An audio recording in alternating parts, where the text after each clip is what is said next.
I used a four-letter word as well to describe his work: fail. Is Paul Krugman, by the way, the knight at the front of the army that is the neoclassical economist? Yeah, fundamentally. Okay. He's politically reasonable, which makes him more dangerous than those that aren't.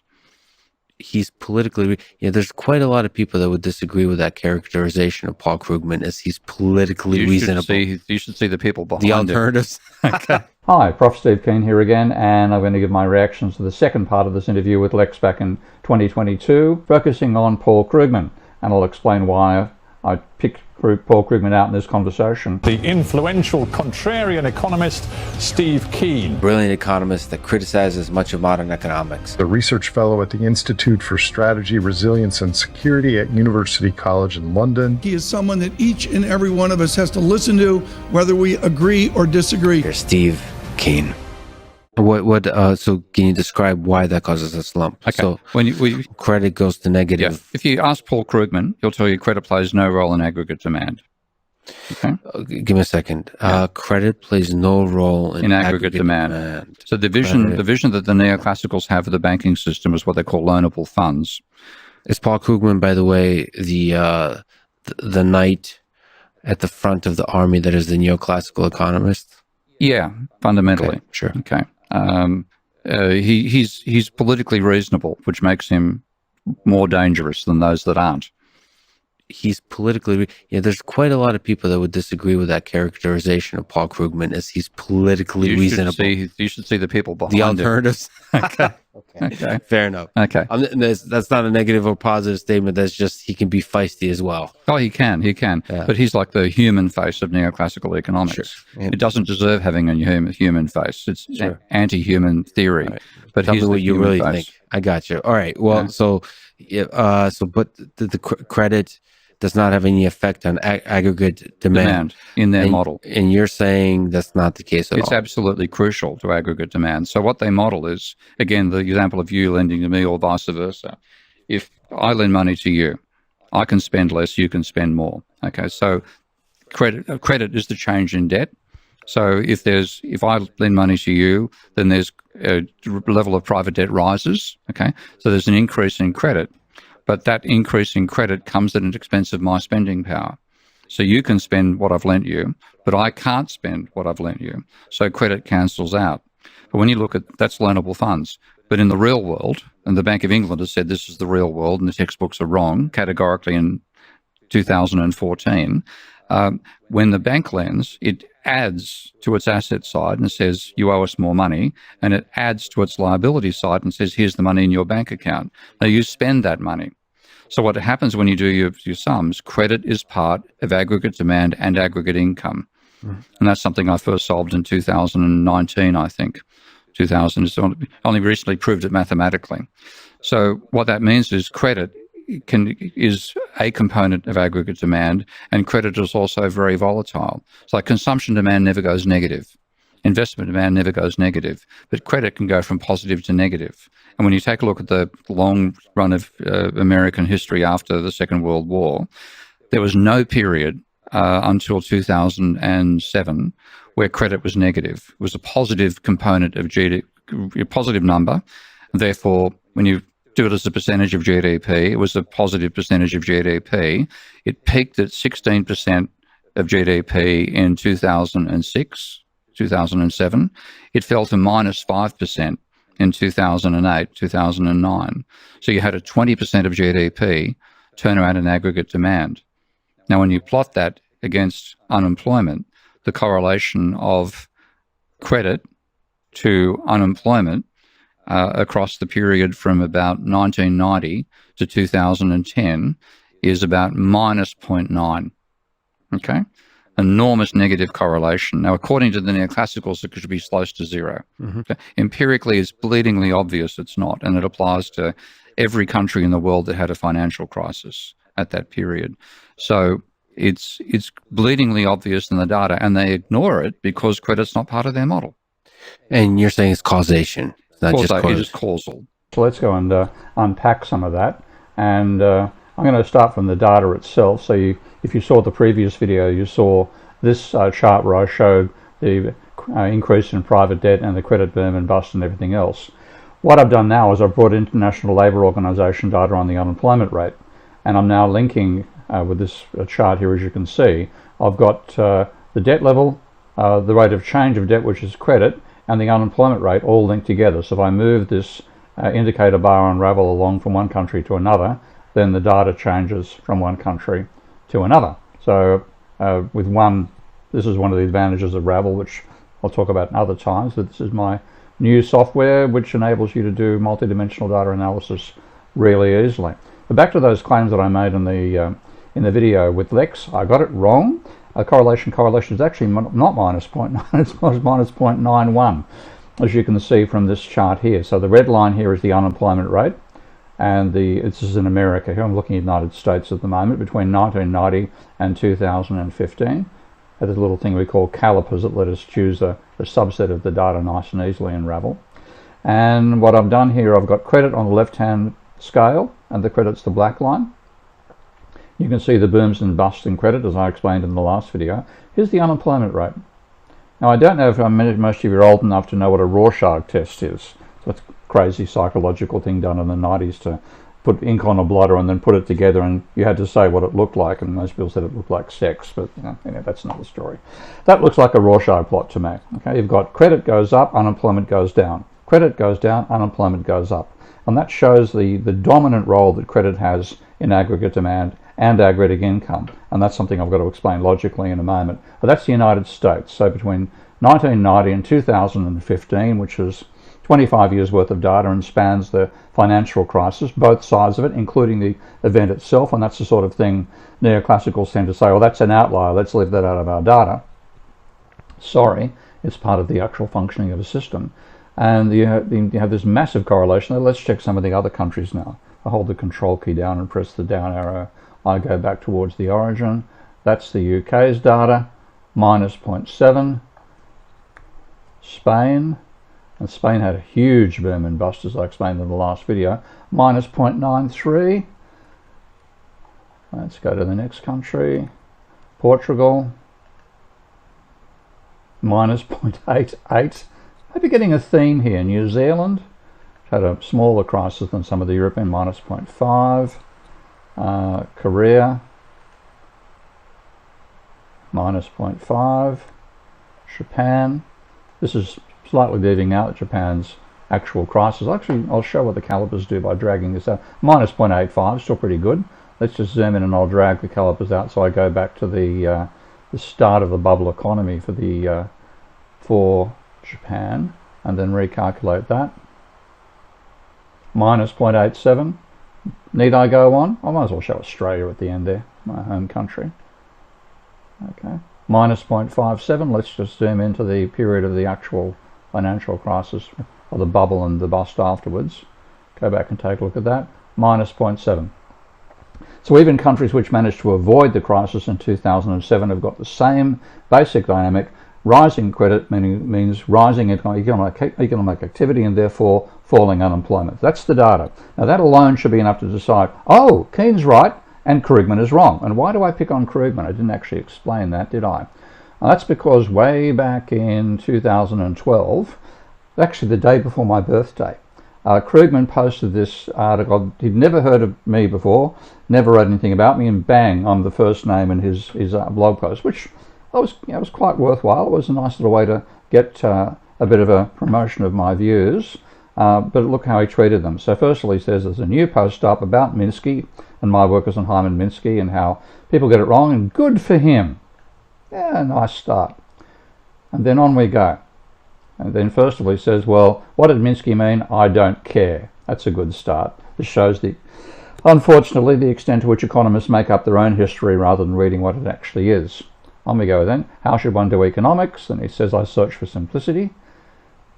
You know the old Einstein saying that keep it as simple as possible but no simpler? Economists are way below that bar, neoclassical economists anyway. And it says here, Keen doesn't seem to be getting the simplest representation. Your paper contains a number of assertions which are crucial without much explanation.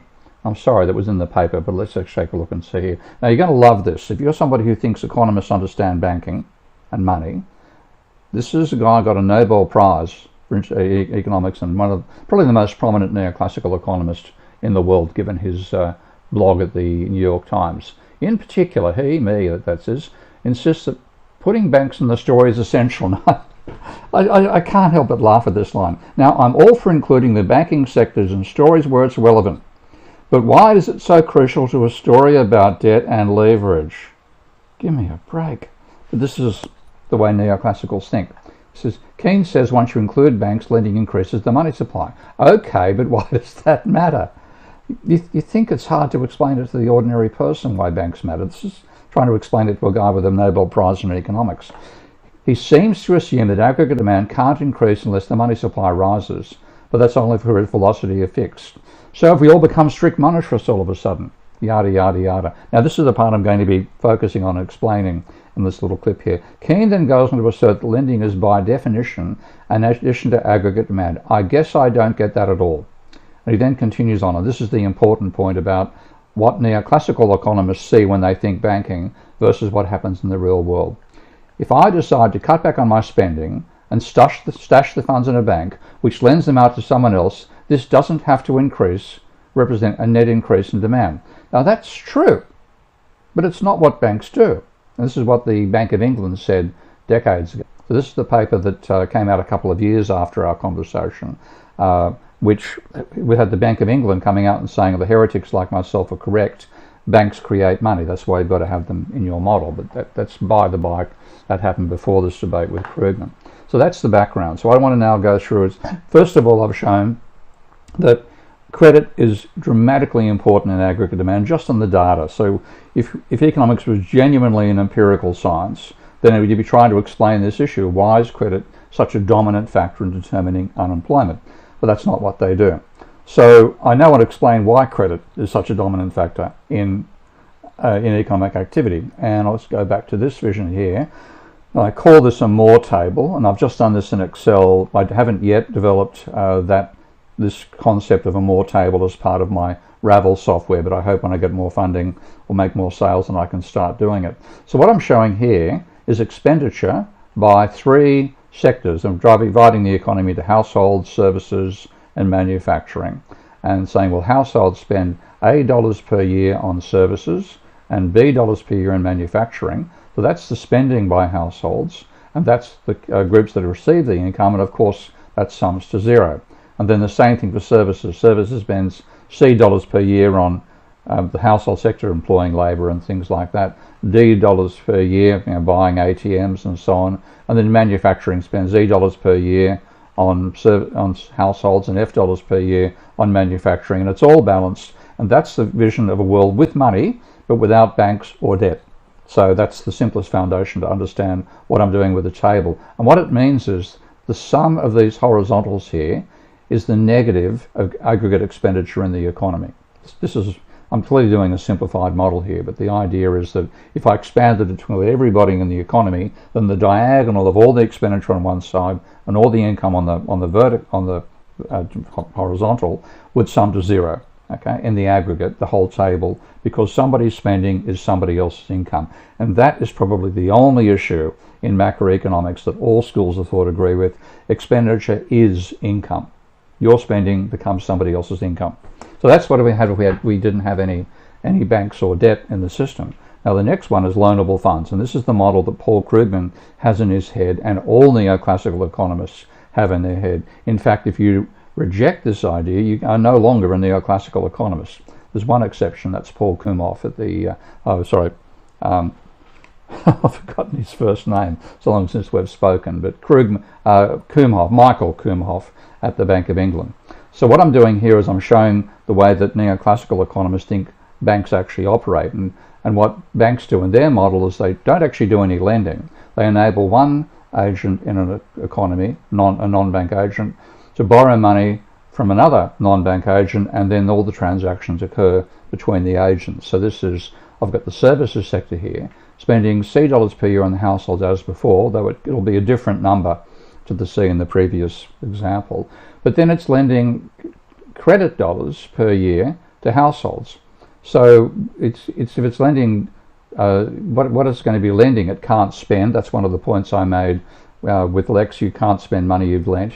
So when it spends on manufacturing, it spends D minus credit, because the credit's actually been lent across the diagonal here to households. Now, the reason that the service sector would do that, the reason anybody, well, I know some exceptions, but anybody lends money is to get interest on the money. So because there's credit, which is the flow of new lending between services and the services sector and households, then there's outstanding debt, and the households have to pay interest on the outstanding debt. So as well as buying $80 per year worth of services off the services sector, the household sector also pays interest dollars per year on the outstanding debt. So its transfer from households to services is A plus interest. And then the reason the households borrowed the money in this stylized example is to buy some more manufacturing goods. So rather than spending just B on the manufacturing sector, it spends B plus credit. Now, what you'll notice is that credit appears as a negative and a positive on both those lines. What that means is when you sum expenditure, which is the sum of the diagonal there, the negative of the sum of the diagonal, credit cancels out. But interest only appears once on the diagonal and once on the off diagonal. And that means that interest does not cancel out. So in the model of loanable funds, credit is not part of aggregate demand and income, but interest payments are. I doubt that people like Krugman are aware of that, because they've never really bothered to analyse how banks operate, and I'll explain why that's the case later. Now, that's the fictional world of the neoclassical economist, and as I mentioned with the Bank of England here, if I can bring up their paper again, it's amazing when you think about it, that a leading economic institution has to say what's taught in the textbooks is wrong. Look at this. The reality of how money today differs from the description found in some economics textbooks. Some is a code word meaning virtually all the bloody things except for the ones written by heretics like myself. So it says rather than banks receiving deposits and lending them out, bank lending creates deposits. Okay? And that's the real world that I'm desperately trying to explain to people who have already been fooled by economists. So that's what used to be called the theory of endogenous money. And endogenous money is something that only means something to people inside the actual debate about this, which is people like myself. So I prefer a different acronym. You can see it down the bottom there, BOMD, and that stands for Bank Originated Money and Debt. It's got a nice sound to it too, bombed. So what I've got here is that rather than the services sector lending to households, the banking sector lends to households. And what that does is that increases the assets of the banking sector. It also increases the liabilities. So because the money's been lent to the household sector, the debt of the household sector rises. So the household sector now has to pay interest to the banking sector, and that's what's happening over here. As before, I've got the stylized example that the household sector is borrowed from the bank so that it can buy more manufacturing goods. So the B plus credit demand still turns up there. Services is now out. It's out of the picture of the lending. It's still inside there as part of the buying and so on. And I've got to include spending by the banking sector on the other three as well. Now, if you take a look at this line, you'll see credit appears once on the diagonal and once on the horizontal, just like interest. So what it means is when you add up the diagonal, credit is part of aggregate demand. When you add up the off-diagonal elements, credit is part of aggregate income. That's what I meant by a mathematical proof of it. Now that I know it's a bit hairy for a lot of people. I've probably lost half my audience by now. Well, let's go off and take a look at another thing, because this is my Ravel software with a feature that I haven't used yet in these reaction videos, and it's got the capacity to model the banking sector using what I call godly tables. And what I've got here, this is the model of the banking sector. So what I've got is, this is the way that neoclassicals again think the banking sector operates. So savers lend, so you have savers lending to debtors. It's minus money from the savers account plus lend money going into debtors accounts.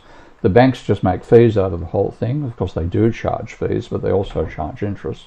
I'll show that in a moment. So fees get transferred from savers to the banking sector. Then the debtors pay interest to the savers. Then the savers spend on the debtors spend on the savers, and I've got the bank spending on both savers and debtors. So as much as I can do it, there's a technical problem here in that these accounts are no longer demand deposits, which is what bank accounts actually are. But this is the easiest way to show what neoclassical economists pretend that banks do. So I've got that all operating there, and now what I'm going to do is vary the lending rate. So these are little control parameters up the top here. I'll just move the screen around, pardon me. So I can change the rate of lending as a percentage of GDP, change the interest rate, change the fee rate, and I can change how fast savers spend on debtors and how fast debtors spend on savers, and spending rate at the banks and so on. But it's a nice little stylized model, and if I run this, it behaves just like Paul Krugman thinks it does, because there's GDP ultimately stabilizes. I've got no lending going on here, and because I've got debtors spending at a higher rate than savers, when they get the money, they spend it, then they find themselves in debt, they've got less spending capacity. So if I increase the lending rate, which drives up the debt ratio, as you can see down here, GDP rises for a bit and then actually falls. They've got a rising level of debt to GDP, they're 140% of GDP, quite a substantial level. GDP is actually falling because of the lending, and if I go back to no lending, it stabilizes, and if I go back to repaying the debt, then the debt ratio falls and GDP goes up. Okay, keep that in mind, because I'm going to change the model now. So I'll just actually reset that now back to 0. Bear with me, this might be a bit complicated to watch, but the fiction that's going on in the neoclassical mind is that banks don't lend. They're what they call intermediaries between savers and debtors. That's nonsense in the real world. Very, very small amount of lending in the household sector and so on is between one person and another. Most of lending is by banks to non-banks. There's some peer-to-peer lending as well, but fundamentally banks are the ones who own the loans. And you'll notice here, as I've laid out this model, there was no debt up here because the loan was an asset of the savers, not an asset of the banks. That's a fiction. So I can bring up the godly table for that. Pardon me.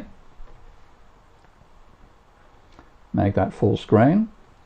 Zoom in a bit, and I can simply delete it and say, look, loans aren't an asset of the savers. So let's delete that column, and then I'm going to have forget about I'll leave the bank fees in there for the heck of it, but it's not the savers who are doing the lending.